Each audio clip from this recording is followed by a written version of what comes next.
Hello dear students, welcome back.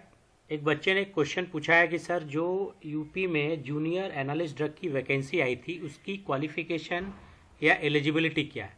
वैसे तो ये वैकेंसी 2024 में आई थी, बड़ा रिक्वेस्ट किया तो उसी के लिए मैं बता रहा हूँ कि जैसा आप देख रहे हैं मैंने वेब पेज ओपन किया Uttar Pradesh subordinate service selection commission, और अगर इसका पीडीएफ ओपन करके देखें तो ये जो है कनिष्क विश्लेषक औषधि मुख्य परीक्षा, ये विज्ञापन प्रकाशन की तिथि 22/2/2024 की वैकेंसी थी।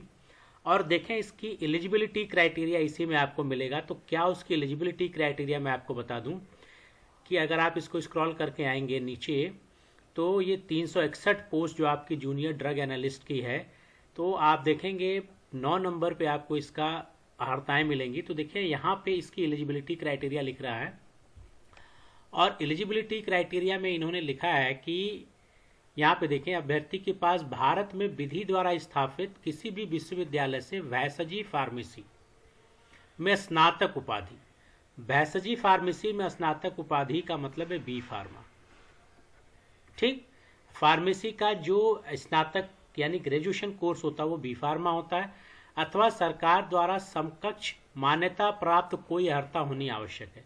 तो बी फार्मा आप अगर हैं और इसके साथ इसके इक्विवेलेंट क्या कोर्स है, अगर वो आपने किया है तो आप इस पोस्ट के एलिजिबल हैं।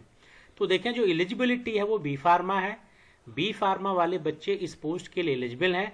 अगर हम देखें इसके इक्विवेलेंट कोर्स की बात करें तो अब इक्विवेलेंट कोर्स को फॉर्म डी कोर्स को भी बी फार्मा के इक्विवेलेंट किया गया है। ठीक, यानी गवर्नमेंट ने कहा कि जहां जहां पे बी फॉर्म अप्लाई कर सकते हैं जिस पोस्ट के लिए, उस पोस्ट के लिए फॉर्म डी एप्लीकेबल है।